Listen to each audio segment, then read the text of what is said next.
them a lot. So this is like every month. We go one family goes one or the other way. So we sort of do life together. She's also like Mike's best friend, which is Who's Mike? my husband. She's your husband. Yeah, yeah, And the husband, you like your husband. it's fine. Just being honest. No, exactly. Oh, Mike's fine.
When do you fly back? Tomorrow morning, Tomorrow? 9:40. You? Today? Today? 2. Mics are on, guys. Mics are on. Hello, hello. Yep. Hello.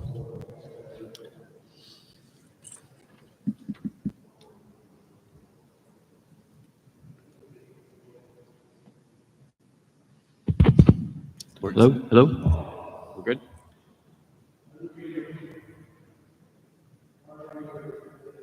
Good morning, everybody. My name is Tom Murray.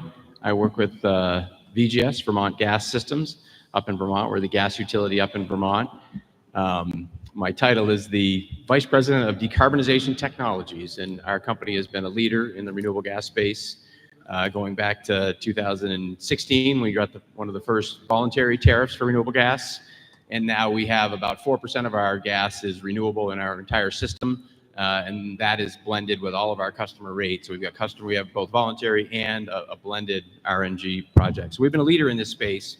Today we're going to talk about other gas utilities that are getting in that space. But I want to start out with a few comments. First, thank you all for coming this morning, and thank you for attending the conference. It's pretty exciting to see ABC growing like this, and all of you fine folks being here and enjoying the time. Obviously, the elephant in the room is what's the next market for renewable gas going to be. We know that the renewable fuel standard, the RIN market, is kind of reaching saturation as it relates to compressed natural gas vehicles. We know that the LCFS markets in California are kind of reaching a similar point based on how many vehicles in California are actually on RNG. So what is that next market? And I always chuckle because nationally, the RNG that went into vehicle fuels last year, I think was about 80 BCF. So that's how much RNG was matched up with vehicle fuels. The gas utilities in the country use about 100 BCF a day, basically. So while we sit here at the conference trying to think about what the next market's going to be, maritime fuel or European, things like that, we are sitting here wanting RNG, gas utilities are wanting RNG. It's not easy because there's some state and other policies that need to make it all come together. There's about a half a dozen states that have favorable RNG policies for gas utilities to purchase it and either blend it into their rates or what have you. And there's probably about 10 more states that are doing some sort of voluntary thing. But we do think there's an appetite to grow that even more. We've got a representative from Canada as well here, and they're doing some really great stuff up in Canada. So let me introduce the panel, and we'll start the discussion here. Next to me, I've got Mary Moreland. She is the Director of Environmental Policy and Corporate Responsibility at Northwest Natural, which is a gas utility up in Portland, Oregon. Mary's been in this space for a long time, and she's a real leader, and we're pleased to have her on our panel. Don Jabazapour is with National Grid. Most of you probably know Don. He is I call him the godfather of RNG as it relates to gas utilities. Don was writing white papers about RNG going back into 2011, thinking about how it could play a role in thermal transition. And he is the Director of Policy and Regulatory Strategy at National Grid, which predominantly is in New York and Massachusetts as it relates to the gas utility business. And they've been in the RNG plant business for several years with some plants that have been in service for a long time and some new ones as well. And then also we have Vincent Renaud. Vincent is the Executive Director of Gas Supply and Renewable Gas Development for Énergir. Énergir is the gas utility that serves Montreal and a good portion of Quebec. And they've done some really innovative things up in Quebec to create a favorable market, as has British Columbia as well. So we're going to talk about that. So I'm going to step back to the desk here and start asking my panel some questions. So thank you.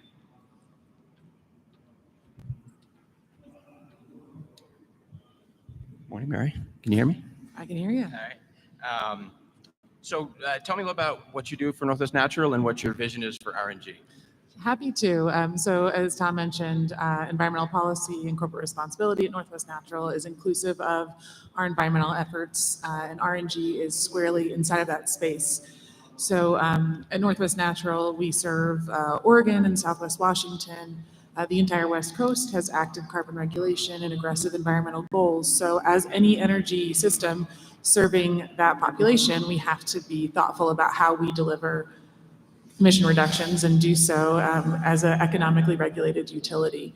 So we've been pursuing RNG and working to be a facilitative partner for RNG development in our region in a number of different ways for quite some time. So working to make sure that our interconnection policy and process is both beneficial to our system and protective of our system, but also well coordinated with developers, as well as looking to find the least cost resources when they are available. And then, really working towards some state policy. One flag I'd like to make in Oregon, we were able to pass Senate Bill 98, which is really our renewable natural gas legislation that allows gas utilities to purchase RNG on behalf of all customers, which might sound like, of course you can do that, but actually you do need legislation to enable utilities to buy a resource that is a different cost point than conventional gas. And we've been using that to leverage, and we're at 3.5% in Oregon and 1% in Washington now as a result of that legislation and aggressive environmental policy, and definitely looking down the pike to see RNG as a growing portion of our portfolio into the future.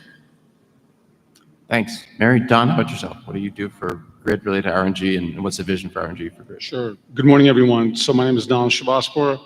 I work for National Grid, and National Grid is a gas and electric utility, and I work in our Brooklyn office. And I should say I've known Tom for a long time. We usually banter. He's never called me the Godfather, so I feel like it can't get any better. So I'm just going to walk off the stage, if that's okay. Can I? All right. So, but I actually, let me just give you a context. I think to know what grid, the journey we've been on. I like to think we are one of the most progressive, if not the most progressive utility in the United States, going back to like when Obama got elected. Doing the Waxman Marquee. National Grid, at that time, we went to our board, and our board said, we're going to, really lean in on climate change. So since that time, we have been sort of like really pushing the boundaries of how to become, walk the talk. So as you said, Tom, in 2010, we came out with a white paper talking about that, hey, you talk about solar and wind, but you need to also decarbonize the molecules. From then, it just happened that the mayor of New York City at the time was Bloomberg. And his position was, we want New York City to become the most progressive city in the United States and walk the talk. So it was a perfect timing. So we met at the time. I used to look like that picture, that's actually 15 years ago. Really a great demonstration project was born. We were going to take New York City's largest wastewater treatment plant at Newtown Creek and demonstrate that this technology is viable. So we first saw a white paper. In 2011, I was naive. I told our leadership that Newtown Creek will be up and running in 3 years. It took 10 years to build that, project. I have scars. My colleagues from National Grid are here, from gas engineering. They have scars. So that's sort of the journey, right? We wrote the white paper. We built a demonstration project, and then was sort of what's next. And really, the last 10 years has been this regulatory policy environment. We know that the end state, in my opinion, the heavy lift is legislation. Legislation is what will get us there, and we'll talk about that. But between now and then, we are basically looking to get incentives for interconnection. We now have that in our downstate New York. I actually have, colleagues. One of the pain points, when I used to come to ABC years ago was you need to remove a very significant pain point for us, which is interconnection. So we really listen. We actually have a gas engineering group. My colleagues are here to help you interconnect. We actually have an incentive in our downstate utility in New York. So if, you build an RNG project in New York City and Long Island, and you want to interconnect with us, we probably have, a couple $1 million to pay for the gas chromatograph and the odorization to interconnect you. So we are taking those steps while educating policymakers. And the big fight that sort of I'm in is to pass legislation that Mary just, was highlighting. That's sort of a quick overview. Great. And Vincent, what's going on up in Montreal? Hello. Everybody hears me well? Excellent. First, I would like to thank you, Tom, for inviting me to participate to this panel. I also like to thank the ABC for having me on this panel. Also thank Mary and Don for participating and sharing their thoughts on RNG. It's always a pleasure for me to have the chance to share the thoughts of Energy on RNG and how it is perceived in Quebec. So as mentioned, I apologize in advance for my English. It's sometimes it's very good, sometimes I'm looking for my words, so you'll excuse me in advance for that. So as Tom said, I'm executive director at Energy. I'm responsible for gas supply and development of renewable gases. I've been with Energy for 18 years. I'm a lawyer by trade, but some would say that I saw the light 10 years ago and switched to more commercial and responsible for gas supply. Energy is the main gas distributor in Quebec. We have approximately 210,000 customers. We deliver to them good year, bad year, around 220 BCF. Distributing natural gas is our traditional business, but for the last 25 years, we've diversified our activities. We're now an electricity producer through wind farms. We also have projects to produce RNG, being involved in the development of heating districts, and geothermy and so on and so forth. So we're today, the traditional business of distributing gas is maybe 50% of our assets. So we're kind of in a transformation to adapt ourselves to this energy transition that we are living. To the point of our vision with respect to RNG, you'll allow me to maybe make a quick step on the side, because I always like to say that to look at where you're going, you have to look a little bit at where you come from. And Quebec has its own history, as all the jurisdictions have. And for a number of reasons, 75 years ago, our grandfathers and great-grandfathers decided to build dams instead of drilling for oil in Quebec, which puts us today in a position where electricity is essentially green. It's 99.9% produced either through dams or with wind farms, which has put a lot of pressure on the gas system, because obviously it was the next step to take to try to decarbonize the gas system. So we've been facing serious, headwinds for the last, I would say, 10 years, 15 years, and more serious headwinds for the last 5 years, which obliged us to battle to keep our place and our space in the energy landscape in Quebec. And the first thing that we had to do was to convince people, governments, stakeholders, that the energy system, the gas system was relevant in the energy landscape. Because it's easy to say, let's electrify everything, but when you get to the details, it's much more complicated, if not impossible. So basically, I think we were successful in convincing government and stakeholders in the relevancy of the gas system by essentially having 3 arguments. The first one is that the gas system is able to answer seasonal load or peak day loads, which is much more difficult at an affordable cost to do with electricity infrastructures. The second argument that we've raised was that the gas system could allow the decarbonization of some processes which cannot be electrified, such as metallurgy or other processes like that. And the third one was essentially the resiliency of a gas grid. Being an underground infrastructure, it's much more reliable. If you look at the different weather events that we're living, I was talking with my wife this morning. There's been a big thunderstorm last night in Montreal, and there was 90,000 people out of electricity this morning in Montreal. So it's whereas it does not happen with gas grid. So that was the first challenge that we had. And then the second challenge that we're having is to find a way to decarbonize our gas system, because this is where we want to be. And this brings me to our vision with respect to RNG.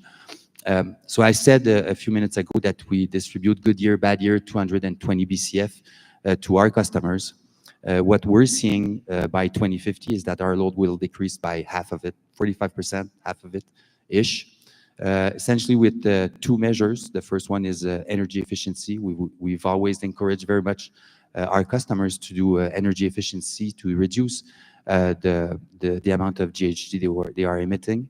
And the second measure is what we call the dual energy offer that we've developed with the electric utility in Quebec. essentially to convince our customer to electrify a portion of their load up to a certain temperature. In Quebec, it's minus 12 degrees. So basically, the customers have an electric heat pump and a furnace, and they use their electric heat pump until minus 12, and then they switch to the gas system.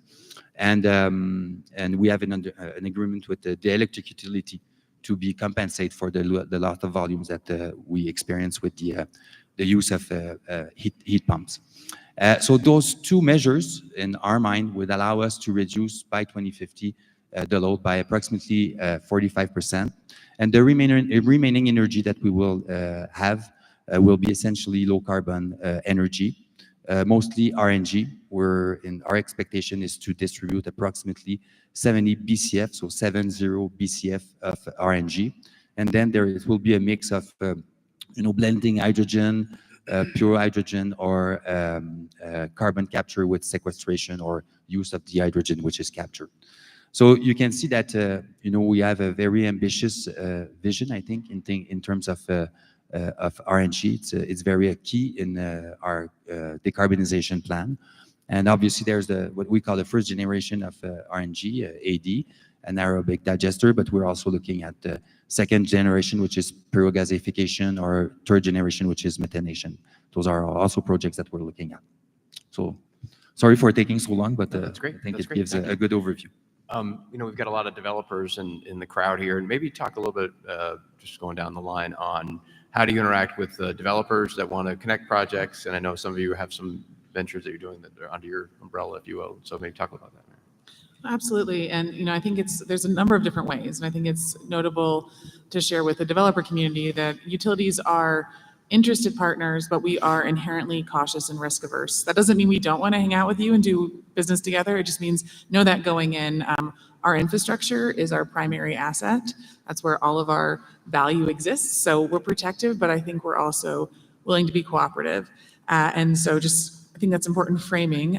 We have some interest in development and some partnership and development in a few projects through Senate Bill 98, which I mentioned earlier, that delivers to our utility customers. And so in that instance, we're actually out-of-state projects where we are functioning alongside as a developer, as a owner. But we also, on our own system, develop some interconnection standards and rates to make sure it's really clear for those developers who want to interconnect with our distribution system, what we can do, what we need to do to try to make it as transparent as possible. So that information's on our website, and we work with our engineering team to make that as viable as possible. We also are interested in offtakes, just want to make sure that's also noted, especially when we're able to find the lowest cost resource, which is what we're economically regulated to do. I would note an interesting thing about Northwest Natural. You've probably met some of my colleagues. There's a good number of the Northwest Natural crew here and some in the room. I am representing the regulated utility. It's a 166-year-old utility. But in the process of us exploring the RNG space, our holding company also spun up a new business, Northwest Natural Renewables. It's been out in the market for a few years now, and Anna Chittum, our president's in the room. And our renewables development arm is really able to do work in that space to partner with and to develop projects at a pace that utilities cannot. And I think that's something that I'd like to note. We realize the regulatory speed doesn't work for every developer. And so for others, we are interested in participating in RNG in all ways possible. And so I think utilities might seem like monoliths. If you are interfacing with a utility partner in a way that feels like there isn't momentum forward, sometimes people aren't coming in the right door. So those who are in charge of environmental policy and sustainability and decarbonization, we tend to be a good starting point. And I just want to flag that. It seems really important. So that was a little bit all over the place. And that's, I think, on purpose, because utilities are able to meet developers all over the place. And just want to circle back to my one primary point. Our biggest value as a utility is our infrastructure. So we will be protective, but if we are able to meet a shared value spec, then we are able to move forward and be long-term partners. As the utility, we're making, as I was talking to these gentlemen last night, 40 year plus decisions. And so we are interested in the long-term agreement, maybe not necessarily a 40-year contract, but 10 plus years, we are interested in that. So think of us as a long-term reliable partner and also a willing interconnector within our risk-averse caveats. Yeah, let me just circle back. When I was listening to you, I realized I never talked about the end state and the vision of National Grid, which I think, National Grid, I think is the first utility, and if not the only utility in the United States, that made a commitment to displace all of its natural gas by 2050. You can Google it. We've said this to our shareholders. If you Google CEV, Clean Energy Vision. So we made that commitment. It's extremely ambitious. We're basically saying our load in 2050 will be half what it is today, almost exact same dynamics as you described. We're saying half of our customers will electrify, the other half of them, meaning 25% of our customers, will be on low carbon fuels, hydrogen or RNG, and then the other half will use hybrid heating systems, which is exactly what you described. We have done a lot of analytical work, by the way, behind this. We did not just, come out with a vision and work backwards. We did a ton of analytical work that went into this that supports that. So now, whenever we started presenting this publicly, the first question I was asked, well, is the technology there? And I've always said, and anyone from Grid has said the same thing. The linchpin to make that vision a reality is not technology, it's policy frameworks. We need the right policy. So Grid, I think, looking back over 10, 15 years, we have sort of grown up as a company. So when you say, what's your interaction with the project developer? My interaction, because I sit in the policy and the regulatory group, it's very policy oriented, and I'll talk about that. But if you wanted to interconnect, my colleagues are in the room, I would send you to them for the interconnection process. And I think we have established how do you interconnect with us, but that's not the area I really focus in. But I think, again, we now have protocols how to walk you through that process to interconnect. And again, as I mentioned, we have fought for and gotten incentives and long journey to actually get that approved. My interaction with developers is I need you to be involved in the policy and the regulatory framework. Some of them is, providing testimonies, going with me to community boards, meeting our legislatures, New York City council members.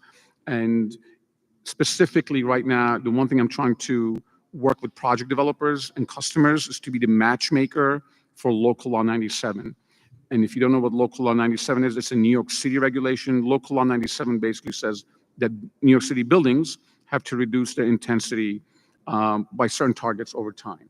And you could utilize RNG. Now, utility, a lot of developers have asked me this. A couple of them asked me yesterday, why can't you buy it? The regular utility, we don't have the approval to buy RNG yet. That's the end state I was referring to earlier. That's where we want to get to. But between now and then, really our role, other than interconnection, Tom, is to be the matchmaker between supply and demand in voluntary markets. And again, New York City is one where there is an actual construct under Local Law 97, and the rest is really about policy engagement in providing, educating customers, policymakers about, all the things that go into building these projects. And lately, it's been mostly around tax credits. We've talked a lot about IRA tax credits.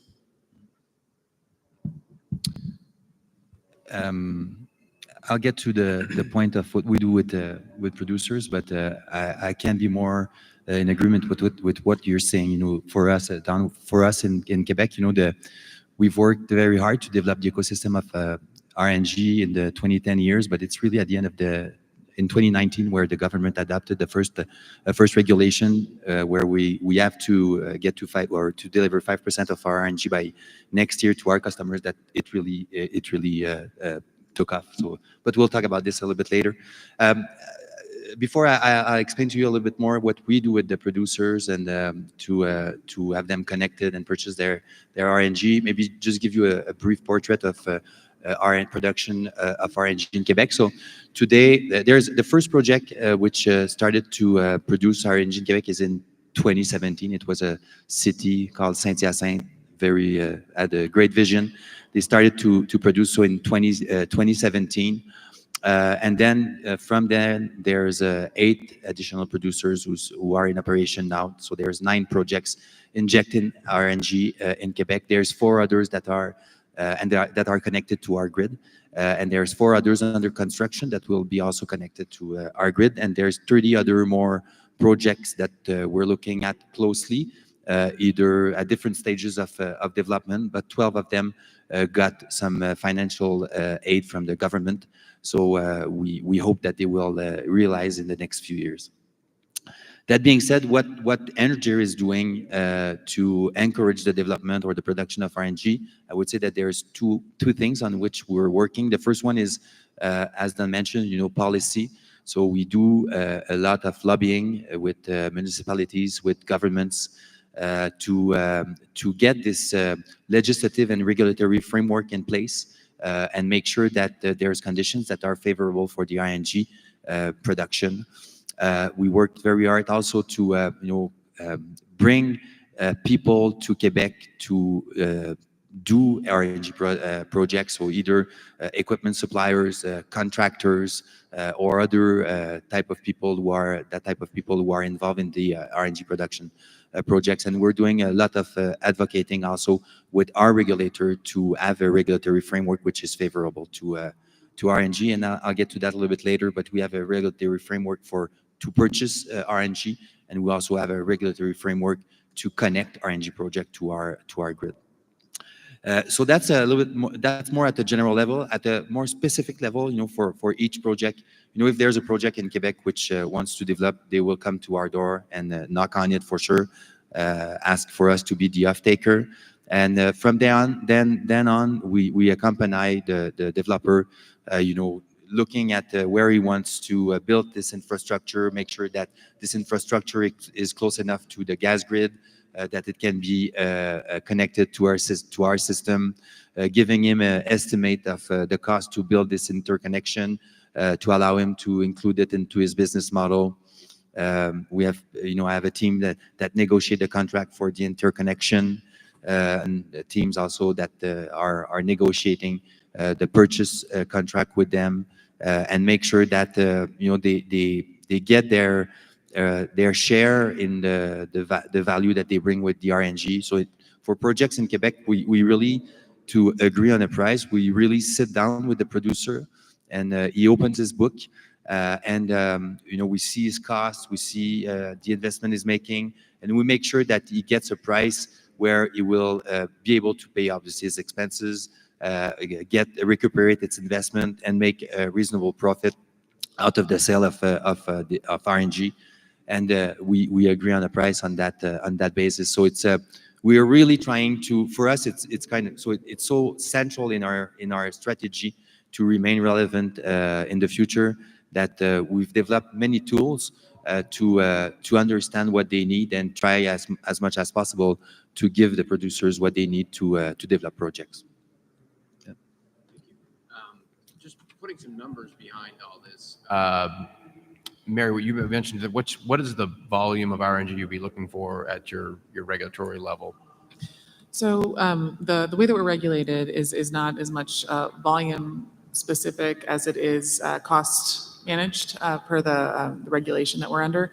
So the Senate Bill 98, which is our facilitative policy, allows us to buy RNG, has a cost cap on what we can spend. So we have targets, so we want to get going up to 25% targets of RNG in our system in terms of volume, but that's within a sort of a revenue cap that's very utility specific. It's our sort of the allowance on what we can earn here. But I would say, just to give you a relative terms, right now we are at about, I think, a little under 2,500 BCF, and we're trying to climb that ladder. So we're not looking for at the moment as much RNG maybe as Vincent's able to go after, but we are definitely hoping to climb that ladder. We are economically regulated, and I think people hear that and they're like, of course, yes, economically regulated, but that means that every single investment that we make that we're going to recover via customers has to go through a very involved stakeholder process. And so that's what's determining how much RNG we can get and what we can pay for it. So sorry for that less than linear answer to your question, but I think it's important to note we're balancing what we can pay to what we would like. I think longer term are about 70 BCF total delivered to our customers. We would love to get that to be a higher and higher and higher portion of RNG, even when we can take those costs to our customers for recovery. So that's 70 BCF of RNG that you would take if you get to your vision. Is that what you're saying? Or is that your volume? That's our volume that we deliver to customers. Total volume. Yeah. So that would be amazing. Yeah, I think that's maybe not happening in the next year or so, but hope springs eternal. Yeah, sure. Yeah. And Don, what's your volume at your 2050 goal if you were to get to that point? All right, so I'm going to answer different questions. Is that okay? And you said, Don, behave. Promise me you'll behave. So I'm not going to behave because, and no, I'll tell you why I can't even have this conversation, because you need to understand the dynamics in New York State, right? Because, and I want to give you the context of this, because then it will make sense why I don't think this is the right question for me to answer at this point. I would be presenting to people in the governor's office, head of the state on NYSERDA, the policymakers in New York City, the council members, what our vision is. I could talk about the volumes. So this is 2 years ago. I would spend 40 minutes, talk about it, and then after I was done, the state official would say, so when can you decarbonize let's talk about decommissioning the gas network. Decommission. And I literally was like, were you not listening to anything I said? Because it was really, I can use lots of analogies. I felt like I was in this bar fight with people with political science degrees who said, we really don't care about your vision. We're going to electrify everything. The state has passed CLCPA, that's New York's Climate Leadership, Climate Protection Act under Cuomo. And the state is really clear. We're going to electrify everything, and you need to abide by the law, and you need to start thinking about decommissioning the gas network. And, analysis, I was like, maybe we're doing it wrong, and we have some sort of a blind spot. We did the study. I asked universities to do it, from West Coast to East Coast, multiple universities, people who do this, stress test our work, consultants, you name it. And we did the study in different which way, meaning we would look at New York City, Boston, combine them. Every study came back. The distillation of all those studies was, you can't electrify everything, you need molecules. That was where we were 2 years ago, okay? New York State, I can tell you, you can just Google on your phone, the CLCPA is in deep trouble, right? It's cratering. The state in New York State and Massachusetts as well, they're pretty, they're basically 18 months behind. Massachusetts, 18 months behind New York usually. And I've seen that pattern 20 years. New York put all of its eggs in one basket, offshore wind, okay? And people think offshore wind is dead because of Trump. Offshore wind was in very big trouble before Trump, during the Biden administrations. Projects were being canceled or renegotiated. And then Trump came in and just basically, put the nail in the coffin. Offshore wind will come back, but it's not going to happen in this decade, okay? With that dynamic, the same people who said, we don't want to talk to you, literally would kick us out of the room, right? Because they were listening, I'll be honest, to like Sierra Club and NRDC, not NRDC, mostly Sierra Club and others that were extremely, opposed to anything that the utilities were saying. Fast forward to from 2 years ago to 2 weeks ago, the same senator that, was not really friendly to us, Senator Parker in New York, introduced a legislation 2 weeks ago, the Renewable Natural Gas Act. If you asked me 2 years ago at this conference, when will I see that? I would say it's not going to happen in my lifetime. And it happened, right? The Renewable Natural Gas Act was introduced by Senator Parker 2 weeks ago.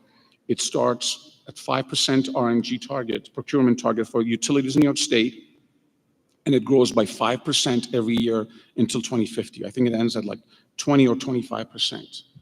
That happened 2 weeks ago. The day after, NYSERDA issued an RFI, request for information for low carbon fuels, basically asking, people who are interested in developing these projects or experts to provide comments into the state. A seismic shift. This was a very significant, I can't emphasize the significance of that seismic shift. And that's why I said, Tom, I want to answer that question because we never had the runway to talk about how much volumes do we need, what's the construct, we just never had that runway. The fact that I'm one of the ones saying electrify everything is dead or it's dying. I think it's just, I call it like, I always joke around telling my colleagues in corporate affairs, please make me t-shirts that says you can't bypass reality, right? So I'm hoping what comes next, is sort of like the stage of pragmatism. And then we can have that conversation about, the volumes. And I think, for the audience to really at least realize where I live, where we work, Massachusetts and New York, that's been the dynamic. We have never had the opportunity to talk about what, you were referencing. Yeah, and just to follow up on that for the folks that aren't paying attention, so the energy industry or the assumptions that have been playing out for several years have changed dramatically, and it was already happening before Trump was elected. But certainly on the East Coast, offshore wind, the scale that was needed and the probability that you get those built just seems to be diminishing, and Trump has actually canceled a bunch of those permits. But again, that was happening before. So what Don is saying is every time we went into a room, and the same thing is in Vermont, Massachusetts, or any of the states, basically they weren't counting any molecules in this. So even RNG sounded interesting. They were like, we're not going to let you do that because we want to see the pipeline go away in the long run. And so now there's this retrenchment saying, okay, how can we reach these goals? And the message to all of you is that there is a role for RNG here. But frankly, gas utilities touting it is not. We can't be leading the charge. We can help design it with a collaborative, but it's so important to have partners, basically having the developers and farmers and what have you, helping us make that case is really what's going to give us traction. We're just infrastructure delivery. People blame us for delivering fossil fuels. We actually are pipeline companies. We actually don't, we don't care what's in the pipe per se. And so we've been lucky in Vermont, Quebec, and a handful of other jurisdictions where we can value the renewable molecule in our system and allow to put it into our portfolio. But in so many other states, they haven't figured out how to do that. Much like in the electric grid, they've kind of done that. So there's a huge opportunity for us to kind of seize this moment to get some good policies in the state. And again, going back to the original premise, like what's the next market? We're spending a lot of time thinking about these other markets that, have a whole bunch of capital hurdles, the maritime. They think about the ships that need to convert. I'm not saying it's not a thing to go after, but if we spent half as much time working with the gas utilities on how to move this industry forward, we're dropping fuel. You're already connecting to our systems, and so it's a really good story for us. And as opposed to where we were, 10 years ago, I would argue that most gas utilities want this. Even in red states, they're like they see the value in this, the rural economic development, the farm sustainability, and all those things, waste management, things like that are great stories. So that's the movement we're working toward. May I just add something Sure. on what you said, because on something on what Don said. I think it's easy for the people to understand that we will decarbonize our societies by electrifying everything. But when you start to think about it, you realize that there's challenges which are simply impossible to surmount. So once you realize that, you have, this is where you can start to discuss about RNG with the officials, with the governments, and to the point of Tom, having a very robust production sector is very important, but because one of the first questions that we are asked by the governments and by the stakeholders is, yes, RNG, but there's so little volumes that are produced today. Is it really an energy for the energy transition? So seeing you in great numbers today at the conference for me is very reconforting, because it's very, very important to have this robust sector of production of RNG, which allows us to convince our stakeholders and our governments that this is a solution for the energy transition. We're always forbidden to talk about pricing and things like that, but I do think it's important to talk about the structure of deals and the kind of value proposition that utilities represent.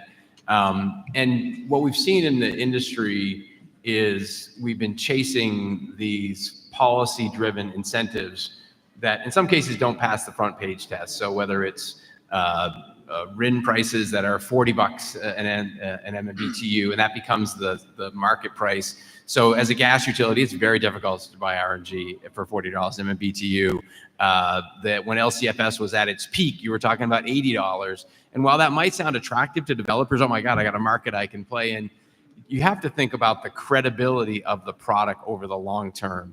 And if you are 20x what a fossil molecule is, there's no real credibility in the marketplace. You might make money on that project, but there's no credibility. I can't walk into if I walk into my regulator and say I got to spend $50 MMBTU, they're going to be like, RNG is not real. It's just not, it doesn't make sense to us. So there's a balance as the industry matures. So maybe talk a little bit about what we want, what we'd expect out of contracts, and why we're attractive to companies. We're really great, I promise. No, I do want to speak to this because I think it's important. You know, when we are regulated, for the most part, almost all utilities, regulated utilities in the United States are required to secure the least cost, least risk resource for their customers. And so when we have some policies that let us think a little more broadly about what that is, we can be more flexible, but there is a limitation to that flexibility. That doesn't mean that those, transportation fuel incentives aren't valuable. They've really subsidized the development of a really important energy resource in our country. And moving forward, the stationary source folks, the utilities, using that renewable gas and stationary sources, have a different value proposition, which is longer term. So we are looking at ways that we can be partners, be it in a development project or in the context of offtake, where we are securing for long time horizon a lower cost buy-in. So we have to compare to the $2-3 conventional gas, and then we're looking at $20+ RNG, and that's kind of on the lower price point, right? We have to convince our regulators of that value, and even when we work in social cost of carbon, that can be challenging. So when there are opportunities for developers to look to utilities as a backstop, as a long-term partner that can help to secure greater creditworthiness, that's where we can show up. We are good for the long haul, I think is how I would say. We're expecting that in contracts. We're trying to offer that as a value proposition we bring, reliable and long-term. We don't have the deepest pockets, but we have possibly the longest time horizon, and we're working on prices and contracts that are not, ideally, are not super sensitive to the pendulum swing of national politics. That's the goal. Utilities serve customers no matter who's in office, and we have to have affordable products no matter who's in office. That also means we're going to be partners no matter who's in office. And so I think that's something that's worth keeping in mind when we think about how do you get the most, return on your investment. Absolutely, that's a priority for every developer. But is there a role for that long-term, reliable partner to backstop and to help you, increase your creditworthiness for other expenditures? Yeah, this is a really thorny and complicated problem, right? I mean, the RFS is a double-edged sword. In 2010, when our white paper came out, there were a handful of RNG projects in the country. Now there's 250 operational because of RFS. So it was the catalyst, right? But when you engage utilities, if you look at RIN prices plus LCFS, which is what you are getting today, and you say, can I sell that at a utility? You will get a response exactly what Tom mentioned. So then the policymakers who are engaging and being thoughtful, how do we actually, close that gap between what a $50 RIN is and a utility that's buying commodity at $3 a decatherm today, and no commission is going to give you approval for $50 a decatherm. How do you do it is, we think, it's what Mary said, the social cost of carbon. Part of the thing that, I hope CLCPA was going to have in its implementation was the Cap and Invest program. New York was supposed to have a Cap and Invest program up and running January 2025. And Governor Hochul in New York basically said, it will not be up and running for now. It will probably be up and running in 2027. Why? Is because affordability, right?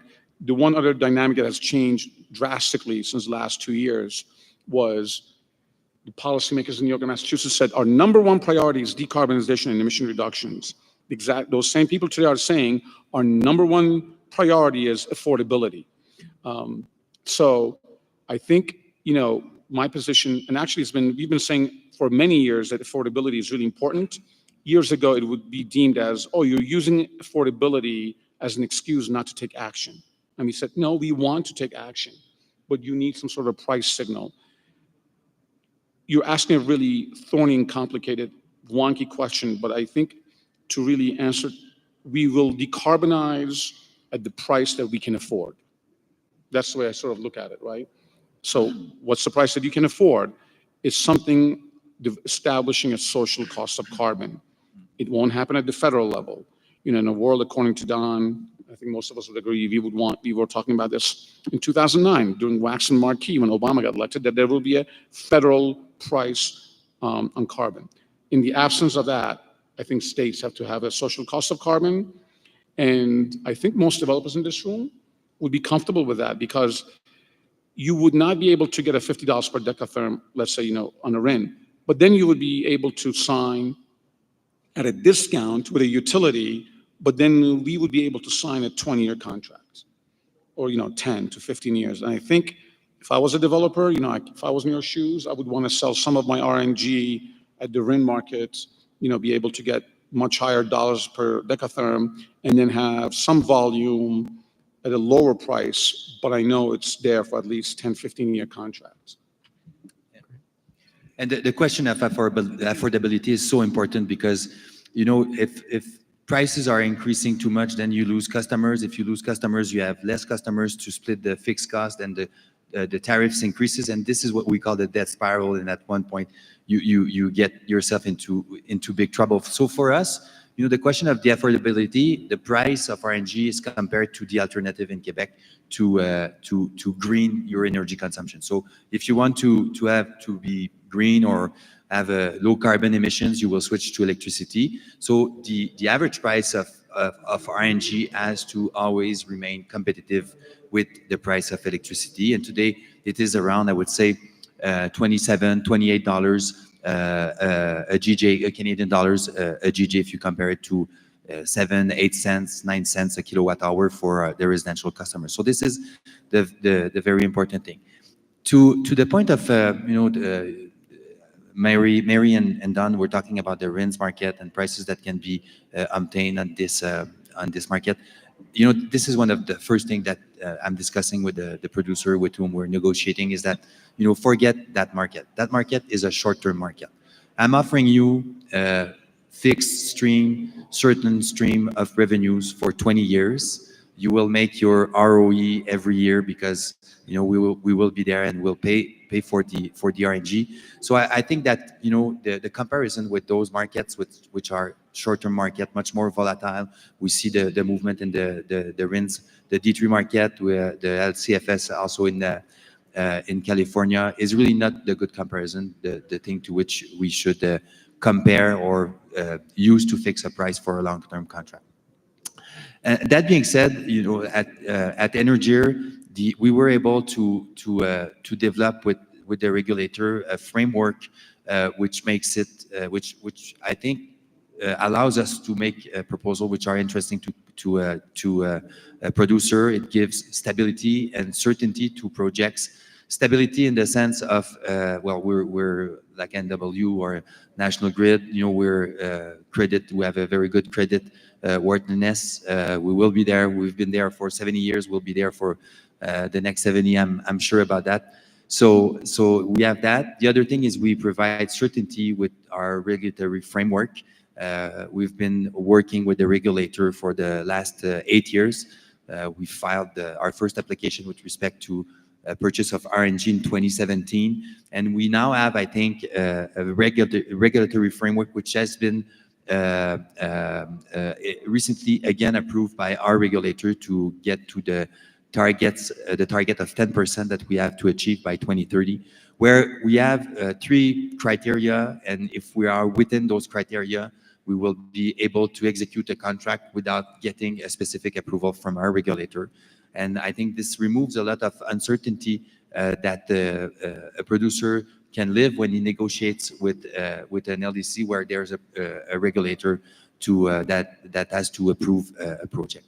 And the other thing that we also have in terms of regulatory framework is the one with respect to connecting sites. It's been a regulatory framework that has been developed at the start of the 2010 years. At the time, we were thinking about producing natural gas with hydraulic fracturation, which never happened at the end. But we used that framework and adapted it to RNG production and injection into our system. So we have, I think, a robust framework which is well known and well established, transparent, and which is very interesting and provides stability and certainty to the producers. Great, thank you. We're almost quite Q&A time, but maybe just a crystal ball view of where do you think we're going to be in 10 years in the RNG market, and maybe time to pick a winner or loser. You know, I hesitate sometimes when projecting forward, but why not? I'm hopeful, and I'm going to be optimistic in my 10-year look, that stationary end use of renewable gas will be a larger portion of what utilities are delivering. So I'm hopeful that more states will have policies, possibly even more stringent policies than what Oregon has through Senate Bill 98, that allow utilities to secure resources based on a carbon benefit.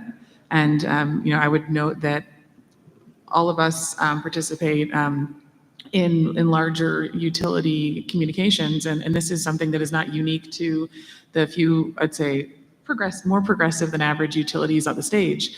This is a growing known desire. So I believe that we're going to see a significant portion of RNG still staying in the transportation sector, possibly going to new markets, but I'm hoping to see more producers and developers looking to the utility space for those long-term contracts. So my hope is that there's going to be a significant chunk. We have a plan, just like my colleagues here do, at our utility, to reduce the actual throughput through our system, even as we grow customers through energy efficiency, through hybrid systems. We hope to be meeting a higher and higher percentage of that shrinking pie with RNG. It's not going to be an invisible pie. I promise there's still room to play. And I think that, we have long-term projections of 50, 60, 70% low carbon fuels. So hopefully that's some of the fuel that are coming out of your projects. My crystal ball for 10 years. The 51st state is going to lead, Vincent, the RNG movement. All right, so I'm not going to go there. All right, we're not going to. We love the Canadians. You won't be a 51st state. No, but in 10 years, I honestly think it will just become self-evident in this bar fight that we've been in. Like, you need a renewable heating standard. That will happen. I honestly believe that, just like the way my colleagues on the electric side go buy solar and wind because they're obligated under RPS. We will have the exact same obligation for the gas utility that says a certain percentage of your, fuel, gas must be low carbon fuels. And it will be a state mandate. We will have that obligation with some sort of a cost around social cost of carbon. Then I won't be having these conversations like I was having yesterday with developers. They're like, no, we're going to sell it to Europe and marine transportation. I'm like, marine transportation is now ahead of your gas utilities. I mean, working for a gas utilities, that gives me a migraine headache. But I think 10 years from now, we are the 800-pound gorilla in the room, right? The CNG market, the entire US CNG market annually represents less than 1 day of the gas utilities demand. I mean, that's how big the gas utilities demand is. So I really hope 10 years from now, states like New York and Massachusetts, and probably 20, 30 states will have those legislations on the book, where the gas utilities are obligated to buy RNG in the exact same way we're obligated to buy solar and wind. Great. Canada, 51st state. 51st, yeah. There you go. What do you think about New York becoming the 11th province of Canada? I love it. I love it. But Tom said, don't go off. Vincent and I, we're going to take you. He's going to. So we'll do that at between, by the way, 10 to 11 is we'll have a little coffee chat. Exactly. So crystal ball, well, my crystal ball is directly related to our strategy for decarbonizing our system by 2050. I've mentioned that we've basically used 3 arguments to convince the province officials and stakeholders that the gas system was relevant in the future. First one was to meet the seasonal load or peak day load. So we see RNG being used to decarbonize to meet that load in the winter, in peak days. So for heating homes or buildings, so we definitely see some portion of RNG being used there. Also see obviously a good portion of RNG being used in usages that cannot be electrified. So that's for sure the two places where we will see RNG in our jurisdiction at least. And for me, the Joker is something which is very much developed in the United States, but not much in Quebec because of the electricity which is produced with dams and wind farms, but it's in transportation. There are still people saying that we can electrify heavy trucks, and there's a lot of people who do not believe that it's possible. So there's a few options available. There's a lot of people talking about hydrogen. We'll see. I'm not sure that this will really. We'll see, but we know that for sure there's engines right now that are working for heavy trucking and that can burn RNG, and that could be, I would say, the Joker in terms of consumption of hydrogen and RNG in Quebec. Great, great. So we only have a few minutes for questions, but let's see if we got any audience questions. Here we go. Don asked me to heckle him, so just saying. Tristan Brown, State University of New York.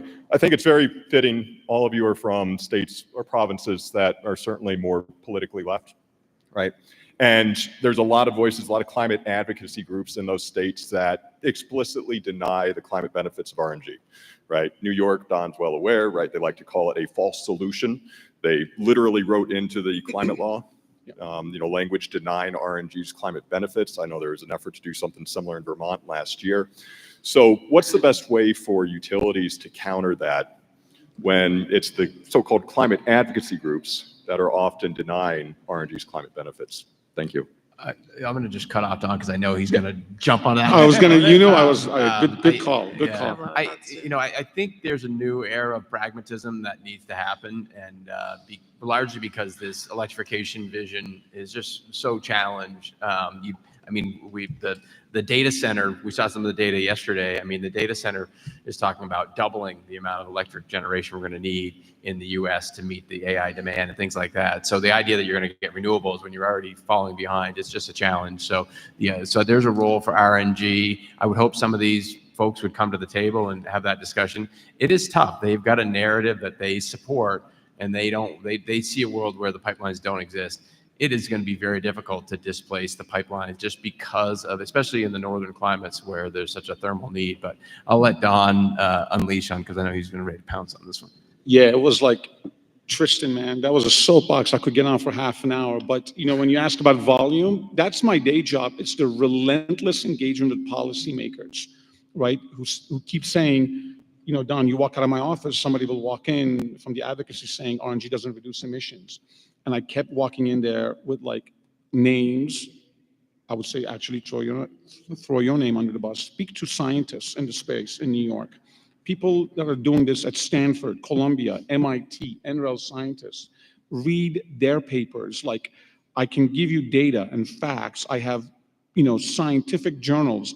And I've been very blunt, a couple of times I walked into these rooms and the policymaker looked at me, he's like, hey, Don, how you doing? We talk about Knicks and the Yankees. And he's like, advocates hate you, right? They hate you. I'm like, good, because, it's that, our company gave me that sort of green light to engage these people. I'm saying, look, you're listening to people that are misleading you. And I think we have made significant, progress. I mean, under IRA, the federal government has adopted GHG accounting. This is very wonky. If you don't know what, it's sort of greenhouse gas emission accounting that's aligned with what the scientific community, it represents the consensus of the scientific community, right? And states who said what you just said, RNG is a false solution, doesn't reduce emission, is in complete opposition of that perspective. So, like I said, thanks for that question, but it's a soapbox I could get on and talk about, because that's sort of my daily fight to convince the policymakers. Mary, you say a couple comments, and Vincent can wrap this up. Yeah, really some quick highlights there. I think sometimes the messaging can be misleading, because I would say we have the exact same advocates who say RNG is a false solution and ask us why we don't have more in our system.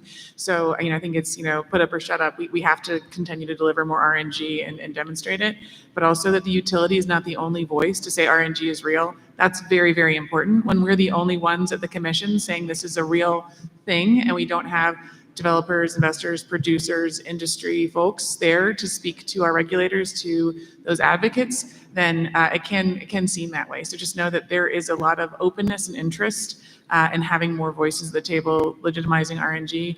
And then finally, I think reality is going to bear out that we can't have a one system solution. And so there's a larger volume of folks, as Don mentioned, there's policy coming forward in New York to say we need to talk about RNG again, because as soon as we realize we can't swing everybody from one system to another, RNG is the key available solution. I was joking earlier that all of our pipelines are RNG ready. So come on in. Yeah, very quickly, it's been less of a debate in Quebec, the environmental benefits of the related to RNG, maybe because the government was quick to adopt regulation to encourage the injection of RNG.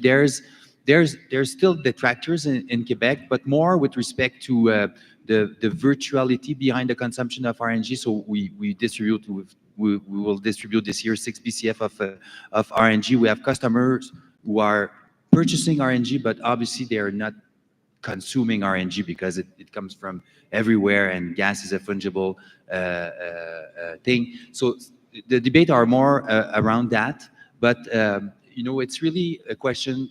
At some point, you have to agree that there's people with whom you will not agree, and it's to understand what is the ecosystem around those people and to whom they are talking, and make sure that the person they are talking, you talk to them also, and that you make your point and you try to convince them. I think there's plenty of good arguments to convince people that their RNG is a good energy and is the energy for the transition. And you have to take your stick and go see those people and talk to them and convince them.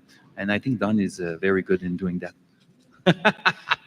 Well, thank you, Vincent. Thanks, panel. Thanks, audience, for listening to us. We'll be around for questions up here if you have any other follow-ups, and thank you. Thanks all.